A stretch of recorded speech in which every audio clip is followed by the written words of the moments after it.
Hi, today we're on Brick Lane in East London where we finally get a chance to play with the iPad. I have to admit, I am a little excited to be playing with the much-hyped tablet device, especially after Apple delayed international shipment by a month. What's up with that? Anyway, I have it right here in my bag, so let's play.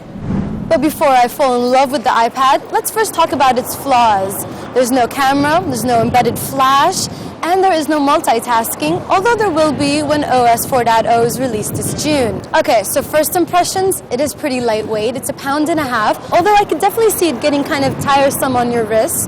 So maybe probably the docking station or a stand would be ideal for it. The screen is 9.7-inch capacitive LED, so it's bright and beautiful. This one's a 16GB version, but it's also available in 32 and 64.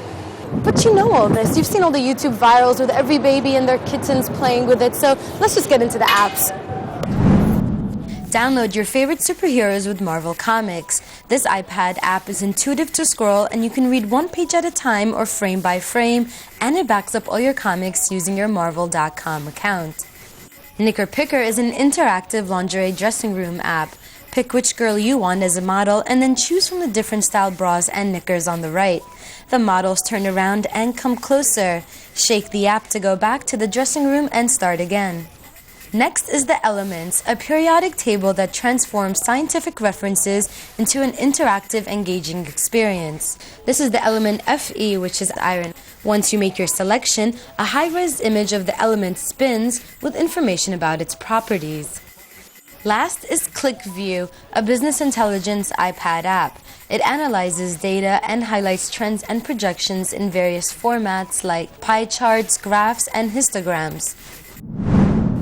But for those with a smartphone and a laptop, do you really need an iPad? Aside from the impulse buy, it's essentially the third screen. I'm joined today with Matt Brooke-Smith, who's the founder of London app agency Future Workshops. Matt, can you tell us why is the iPad the third screen?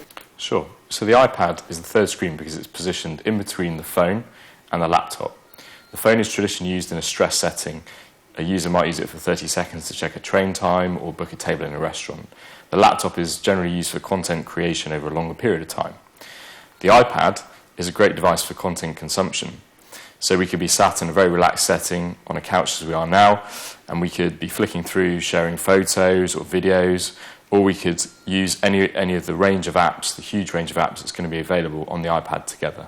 Operators are bending backwards to offer the iPad. I mean, here in the UK, you have Vodafone, O2, and Orange all offering the iPhone 3G when it comes out, and probably with very identical price plans.